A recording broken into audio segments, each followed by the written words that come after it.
to launch the Science and Diplomacy Initiative in collaboration with the Office of the Principal Scientific Advisor.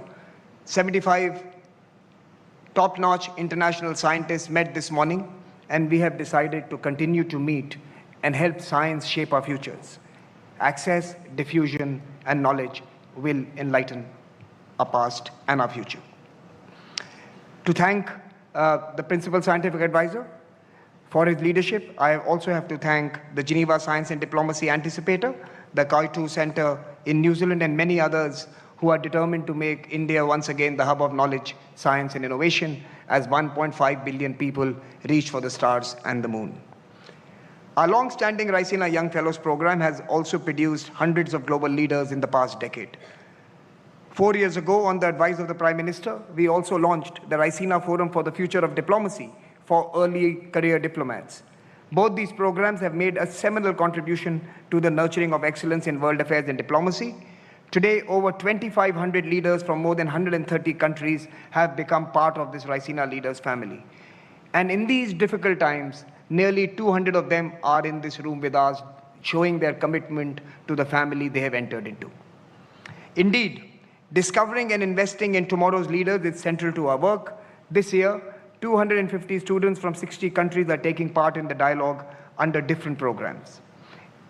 In a moment unlike any before, we recall the words of Prime Minister Modi. Strength in a nation does not suddenly emerge. It is built over generation. It is refined through knowledge, tradition, hard work, and experience. Indeed, Prime Minister, we have to invest in generations. Today, nations are manifesting strength in different ways, some through demography, some through geography. We see boldness of intent in some areas. We also see contests for land and leverage around us. We see mutual respect and efforts to be inclusive, and we see the desire for growth and progress. In other words, we see nations asserting their identity, accommodating differences, and advancing through dialogue. Sanskara, the theme of Raisina 2026, captures this perfectly. At this dialogue, we prize honesty. We prize who we are. We will be honest to ourselves and to our aspirations. We will be honest to the partners who impact us, and we will be honest to the civilization we have inherited. This is Sanskara. At this dialogue, we prize our principles while searching for what is possible. Together, we will acknowledge the differences between us and create a path forward that may not be perfect, but will be framed by what our chief guest, the Finnish President Alexander Stubb, articulates as value-based realism. That is also Sanskara, Mr. President. Our goal is to find shared priorities and a common purpose. We will not linger over a damaged world order. Indeed, we will rebuild, repair, and embellish it anew. This has never been more difficult, and yet the stakes have never been higher. And in a sense, this is the responsibility of Sanskara. We must recenter the world to its most pressing aspiration, development. Global shocks, debt crisis, wars and conflict, and financing fatigue have forced on us the cold reality that with less than 5 years remaining to 2030, the SDGs may not be achieved. What will take all of us to prioritize development as a policy? Who will decide the next development goals when these remain unmet, and what will they be like? The Raisina dialogue this year will focus on this crucial aspect of global governance, because that is indeed Sanskara. In 2026, ORF is pleased to initiate a high-level empowered board on green transition under the chairmanship of Mr. N.K. Singh, who's with us today.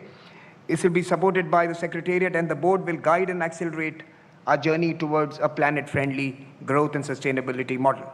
This is the moment that the states must advance on climate and must demand accountability. At this dialogue, we will examine how the cost of delay can indeed be turned into a call for action.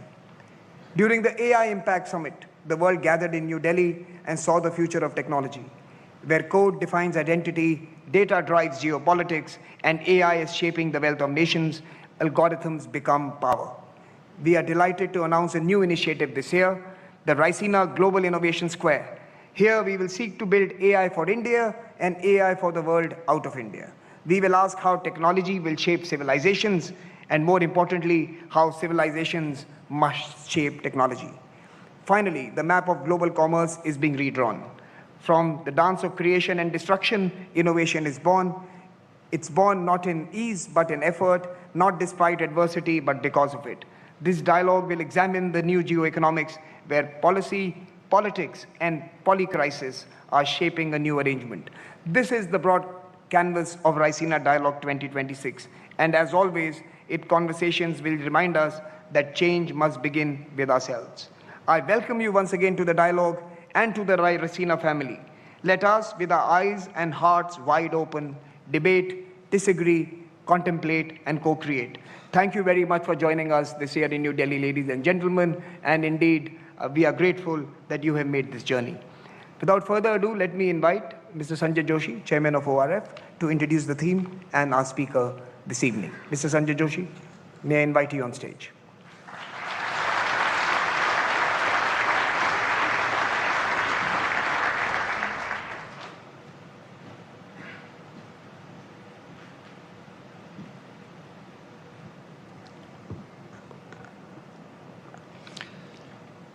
Our guest of honor, Excellency Alexander Stubb, President of Finland, Honorable Prime Minister of India, Shri Narendra Modi ji, Honorable External Affairs Minister, Shri Jaishankar, distinguished Excellencies, friends, ladies and gentlemen. We gather Raisina 2026 in an age of assertion. A hyper-informed world, trapped in a flurry of disintegration, finds itself strategically fractured. Coalitions that seemed foundational a short while ago strain under pressures they were never designed to withstand. An era of pure assertion where an intelligent species, driven, it seems, not by vision, not by strategy, seems goaded by primitive stimulus response mechanisms, action and reaction, erupting from a collective unconscious, deeply mired in grievances inherited from the past. Last Raisina, if you remember, 2025, we had assembled to discuss Kal Chakra, the cycle of time, reminding ourselves that transitions in the world order are never straightforward, never linear, but must be negotiated through contests, through differences between opposites. Each condition, every reality is conditioned by its opposite. Within this dance of opposites, civilizations, through centuries, like rivers, have flowed through cycles of integration and disintegration. Today, as we open the 11th edition of the Raisina Dialogue, we find ourselves in a moment of disintegration. When the question that haunts everyone is, why does an intelligent species, why do strong nations make choices that seem so clearly self-destructive? The answer to this question, the one that explains the turmoil not just in West Asia, but across so much of the turbulence from the Americas to the Indo-Pacific, the answer to this lies within the Indian intellectual tradition of sanskar. Sanskar is not something to be easily trivialized in an Instagram reel as a piece of cultural memorabilia. It is not just a rite of passage. It is not the sacred thread wound around the torso. In fact, to wear sanskar as a badge of identity is to trivialize it. Sanskar runs far deeper. It is the code that runs a civilization. But it is not a static code. It is not a piece of DNA, a strand of DNA frozen in amber. The purpose of sanskar is never to make us prisoners of the groove, endlessly repeating the same rutted patterns of behavior. The purpose is to let the groove guide the water to the field, to irrigate it, to enliven it. That is sanskar. For a groove that traps water turns any field into a swamp in no short time. A groove that irrigates creates life. A nation primed for assertion becomes a prisoner of the groove. It operates out of a wounded sense of self-worth, with the force of historical memory. It escalates because its historical scars compel it to escalate. And it withdraws only when fresh wounds force it to withdraw. Caught in a web of imagined power, addicted to its own narrative, it's a prisoner of primitive stimulus response dressed up in the language of tactics. The true etymological power of sanskar actually lies in samatva, balance. Balance is about the middle path, about equanimity. It encourages not assertion, but the second part of sanskar, which is accommodation. The need to see that in a world where every reality is defined and limited by its opposite, the opposite, is not a target, but a mirror. Advancement actually lies in the sanskar of accommodation. So sanskar teaches us what it is to be human. An intelligent species cannot be the product of past residues. It is not a helpless inheritor of grievances passed down like family heirlooms. It is willing to ask difficult questions in order to reap the fruits of refinement. Today, from resurgent tariffs to resurgent geopolitics, in a world of data centers, automation, and digitally enabled warfare, we are not advancing, but rather confronting a complex overlay of the old and the new. The conflicts we witness are new only in their technological prowess. The impulses that rise from are inherently old. The solutions to them will not be found in silos, and least of all by those who mistake narrative for reality, make it the substance of power. The solutions demand sustained interrogation, intellectual engagement, ideological candor, and the willingness to engage across profound differences. It is therefore timely and deeply significant that we have today with us His Excellency Mr. Alexander Stubb, President of Finland, as a chief guest in this edition of the Raisina Dialogue. European civilization, too, finds itself at a consequential juncture. Finland has served as a pillar of the Western order for generations, as it now also introspects about the contours of the future. Finland's journey, shaped by geography, by resilience, by strategic clarity, in the most difficult of circumstances, offers a particularly relevant lens for examining questions of sovereignty, security, and cooperative multilateralism. Finland understands that nations, small and large, must navigate not through assertion alone, but through the conscious refinement of national interests. We no longer actually operate in the simple world of states talking to states. So that is why we have Raisina. We live in a multi-nodal reality, where knowledge and power flow through networks encompassing far more than just governments. And at the Raisina Dialogue, our attempt is to gather all such nodes together for 3 days, to create a space where policymakers, practitioners, scholars, and innovators deliberate without artifice. In an age defined by fragmentation, we present a platform to test ideas, to listen as much as to speak, to realize that tomorrow need not be shaped by the anxieties of today. The task before us is not merely to interpret change, but to shape it collectively so that our shared civilizational confidence can come together to do better than simply react. So I invite all of you over the next 3 days to engage not as prisoners of the groove, but as irrigators of new possibilities. With that, I present His Excellency Dr. Alexander Stubb, the President of Finland, to give us the benefit of his thoughts. Dr. Stubb, the floor is yours.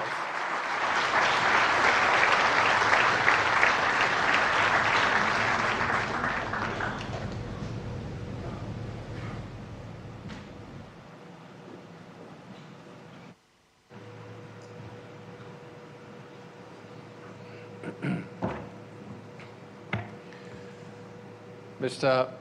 Prime Minister, Ministers, Excellencies, ladies and gentlemen. It's a great honor to be here today inaugurating the Raisina Dialogue. It's also a great honor for me as the President of Finland to have spent the better part of 3 hours in the presence of the Prime Minister of India, Narendra Modi, today. We got to be such good friends that I feel I can say this. For me, it was an empowering moment because today we stood there together representing almost 1.5 billion people.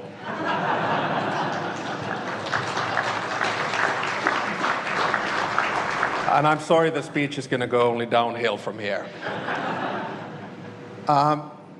During the past decade, it's been remarkable to see how Raisina has developed into one of the foremost platforms for strategic thinking and global engagement. And I think for that, we should all be thankful to both Minister Jai Shankar and Samir Saran. The fact that you've been able to do this in 11 years and gather such a distinguished group with some flight problems getting here, I think is remarkable. So congratulations for that. Let me take some 20 minutes of your time and begin by the following. I think we human beings make 3 mistakes. The first mistake is that we over-rationalize the past. We think that the world worked in a certain way and juxtapose examples thereof. The second mistake we make is that we over-dramatize the present. And when we do these 2 mistakes, the problem is that we end up underestimating the future. And I'll try to avoid that today. But the problem is that us nerds of international relations, we quite often draw parallels between the past and the present, sometimes to make convincing sounding predictions, and sometimes just to make the case that the world was more orderly and much better in the good old days. At the same time, we get quite het up about things that we see around us, as if the world has never experienced crisis of the scale that we are presently facing. I was reminded of this lately when, over the holidays, I read the biography of U Thant, former Secretary General of the UN, first Asian one. The book was called The Peacemaker. And I just drew the conclusion that, at least having read that, the number of global crises is actually fairly constant. Now, by this, I do not, in any which way, want to diminish the significance of the increase of the number of local and regional conflicts that we are now witnessing around the world. I'm deeply concerned what we see today in the Middle East, in Sudan, and in Ukraine, just to name a few. My worry, though, is that these conflicts are incrementally becoming global. And my aim today is to try to find a pathway back to an international order in which institutions, norms, and rules are respected. Without a functioning world order, power vacuums will be filled by raw power, rogue behavior, and predatory hegemons. So today we hear assessments that the rules-based world order is dead, that a wrecking ball is destroying all of the international institutions and rules that have been built since World War II, and that the rupture of the old system is inevitable. Sure, we're living through a major challenge in world politics. Sure, the old order is being challenged, questioned, and attacked. But I would argue against a binary, everything is lost kind of a view. I think the reality is actually much more complex. I really liked Mark Carney's speech in Davos, and Mark was here on a visit as well a few weeks back. And I sort of want to build on his speech here today. But instead of only describing what is presently wrong of the global order, or disorder as the case might be, or longing back to the good old days, I think we should set our sights on the future. We should strive to provide concrete normative proposals on how to fix the global order and make it work better for all. That is not idealism, but it is motivated by interests and realism. Now, you'll know that we Finns are often described as being cool, calm, and collected. And I see at least 2 former Swedish prime ministers and a former Danish prime minister in the audience, and you can ask them, I'm sure they will agree. Now, when the going gets tough, a Finn goes in the sauna and takes an ice bath. We consider it a good way to clear the mind, take a breather, and try to understand what is going on in the world. And that's what I'll try to do today. Not in the sauna or the ice bath, but here from the podium. I think this goes quite well with the theme of this year's Raisina dialogue, Sanskara, assertion, accommodation, and advancement, just like the chairman just noted. I think we have to sit down during these 3 days, take the world as it is, and make the best out of it in a dignified manner. So today I will kick off the Raisina dialogue by focusing on 2 things. First, I will attempt to identify the problem. So what's wrong with the world order today? And second, I will try to outline a number of possible concrete solutions for the future, which you can then tear apart in your dialogue. In both of these parts, I will reflect on India and what India teaches the world. It's an attempt by someone who's been born and bred into the Western dominated liberal world order to understand how the world is really changing and be open about it. My thesis is very simple.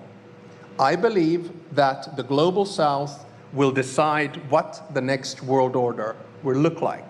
And India, as a major power, will be a major, or if not the force in deciding whether the world will tilt towards conflictual multipolarity characterized by deals, transactions, and spheres of interest, or whether the world will tilt towards a new cooperative, fair, and representative multilateral world order based on international institutions, rules, and norms. The policy choices that India and other key powers make truly matter in this time of transition. They will set the direction of the future. Let me begin by stating the obvious. The world is changing, much like it did after World War I, World War II, and the Cold War. It'll take a few days to settle, but only 2 things are sure. One, there are more players who have agency than they were after World War I or World War II, or indeed the Cold War. And number 2, the starting point for a new settlement is different from 1918, 1945, and 1989. The global power balance has shifted. The global South has both demography and economy on its side. I mean, here we are in a country which is portraying growth rates of 7%, probably projecting all the way to 2047. And at the same time, it's the biggest democracy in the world. But my argument is that the era of a Western-dominated world is over. That's the disruption. This is obvious, but it will take some time to sink in across the West. Nostalgia can give us lessons, but it rarely provides us with solutions. So I think that a good starting point to any analysis is to deal with the world as it is, not with a world that we would wish it to be. So we live in a time of power politics, a time where might seems to make right. Violence has once again become a go-to foreign policy tool used around the world with very little restraint. In Ukraine, Russia is trying to subjugate a sovereign country through a war that is a blatant violation of international law. The way this war will end will have major consequences, not only in Europe, but globally. It is in all of our interests that the outcome does not reward the aggressor. In the Middle East, the events have taken rapid turns. We're now witnessing a regional escalation with countries who were pushing for diplomatic solutions. I had the chance to speak to the President of the United Arab Emirates yesterday and the Emir of Qatar today, while getting insights from the Prime Minister of India on how he sees the situation. In Sudan, the vicious circle of domestic power battles and regional rivalry have led to one of the deadliest conflicts of our time, forcing millions of people to leave their home.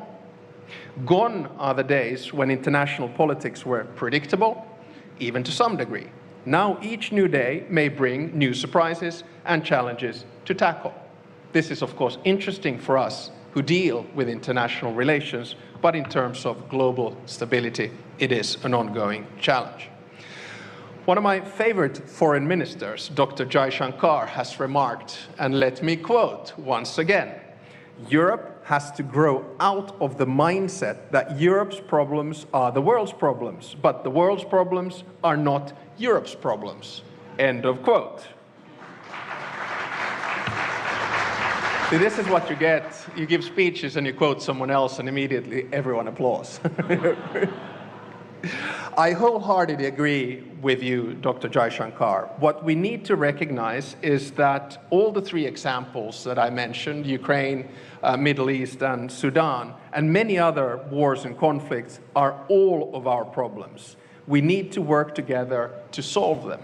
We can see the effects of Russia's war of aggression in Ukraine on fertilizers, on oil prices. The same thing we're now seeing, of course, with the ongoing conflict in the Middle East. Now, does all of this mean that the liberal world order, the one we created after World War II, is dead? No, it doesn't. The fact that the rules are broken does not make the whole system null and void, any more than someone getting caught for speeding makes speeding limits irrelevant.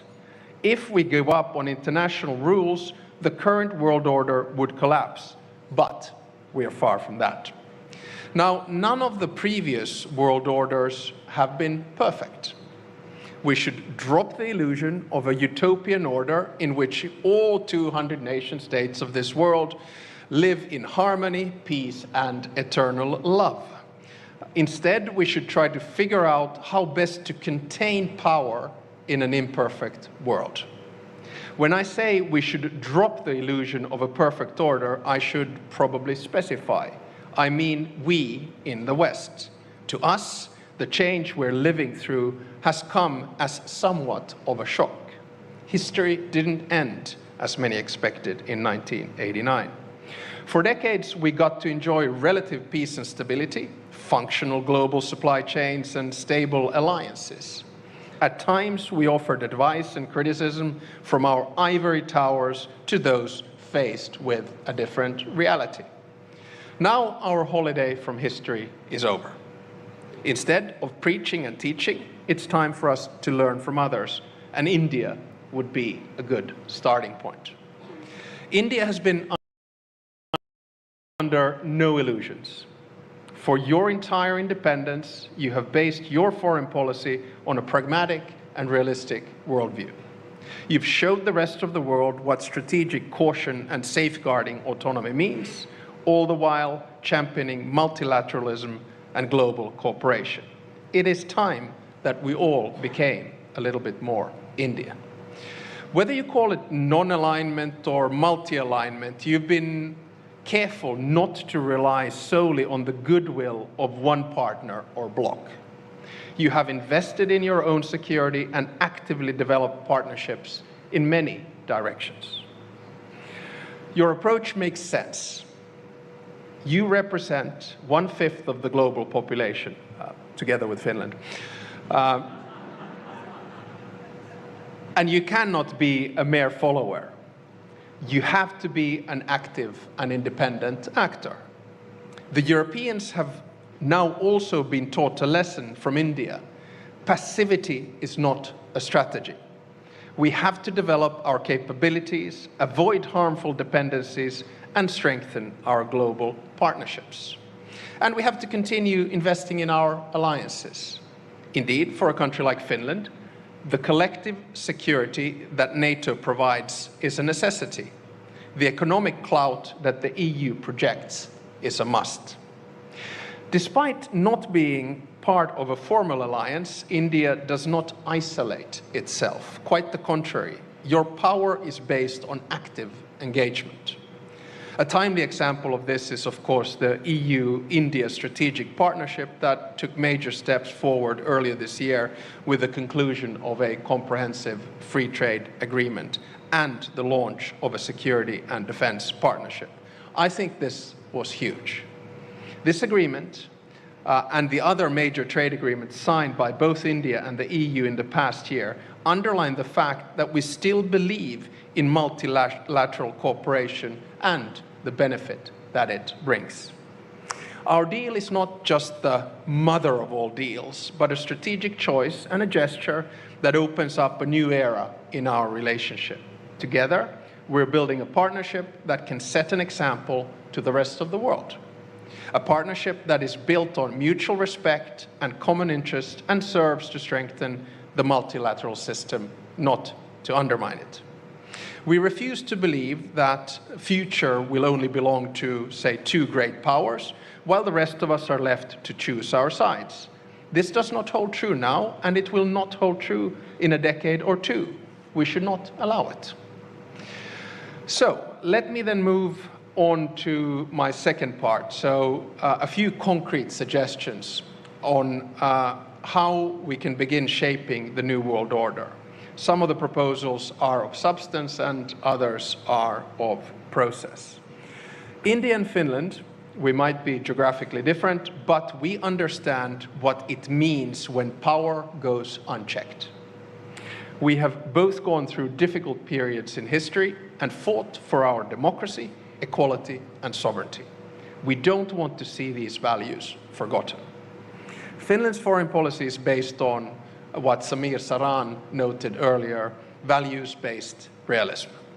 We stand by our values that we consider important and central to us: democracy, equality, justice, human rights, and freedom, just to name a few. At the same time, we are ready to engage in a dialogue and cooperation with countries that do not necessarily share our values.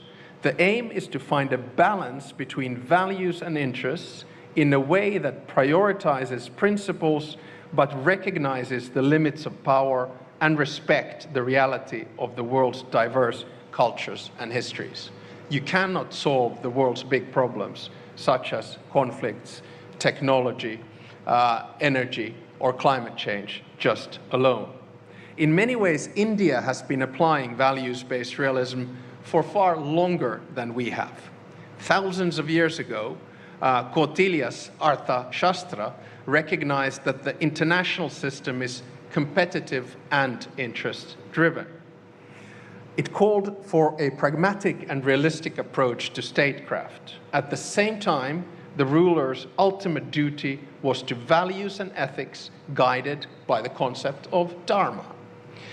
This marriage of interests, values, and principles is evident in how India works as a constructive founding member of the UN and one of the biggest contributors to global peacekeeping operations. Defending multilateralism is in your DNA.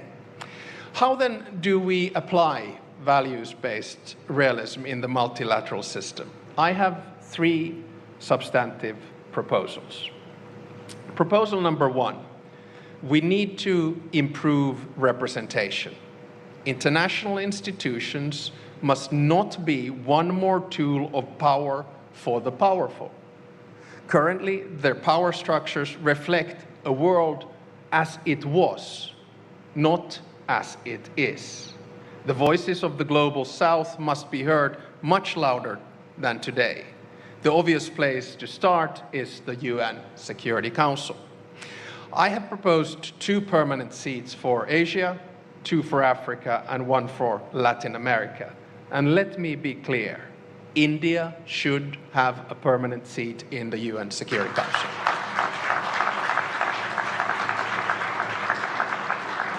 Equally, we should reform the Bretton Woods institutions. The countries where the future of the world economy, is made, should have a bigger say.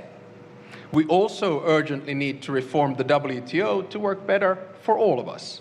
Currently, the rules-based trade system is not delivering as it should, and trade is being wielded as a geopolitical tool, an instrument of power. In this area, India's leadership is needed. Second, we must create rules and norms that bring stability, but allow for diversity. Technology, especially AI regulation, is a test case. AI is a life-changing technology. It is the first technology that can be seen to have agency on its own. We're creating something new, and we have to make sure that what we create works for all. For that, we need common basic rules and guardrails.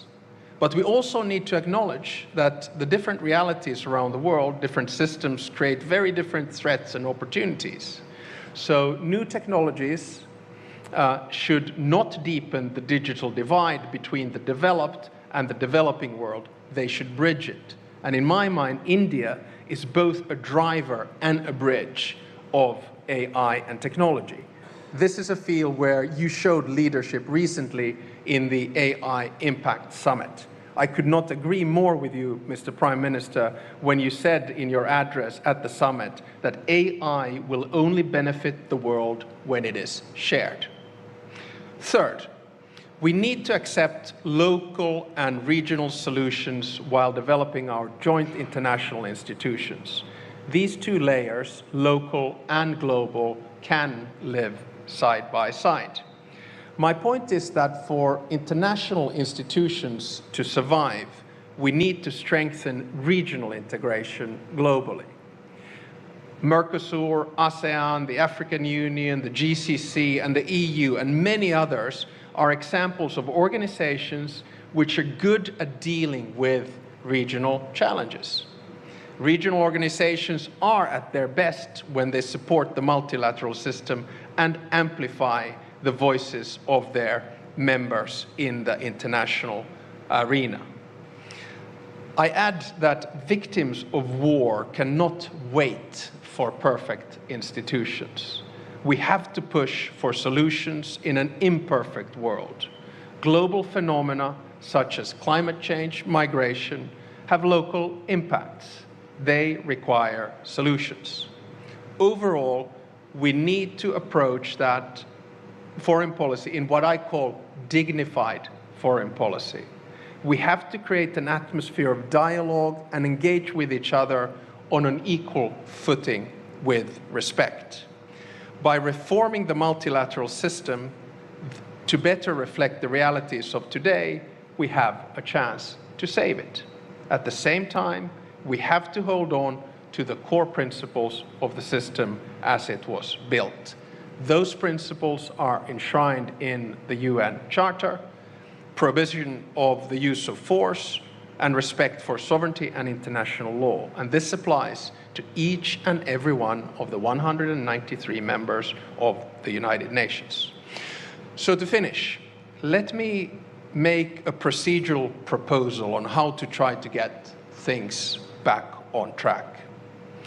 The foundations of the United Nations were built in San Francisco, much like the framework for our global financial system was built in Bretton Woods.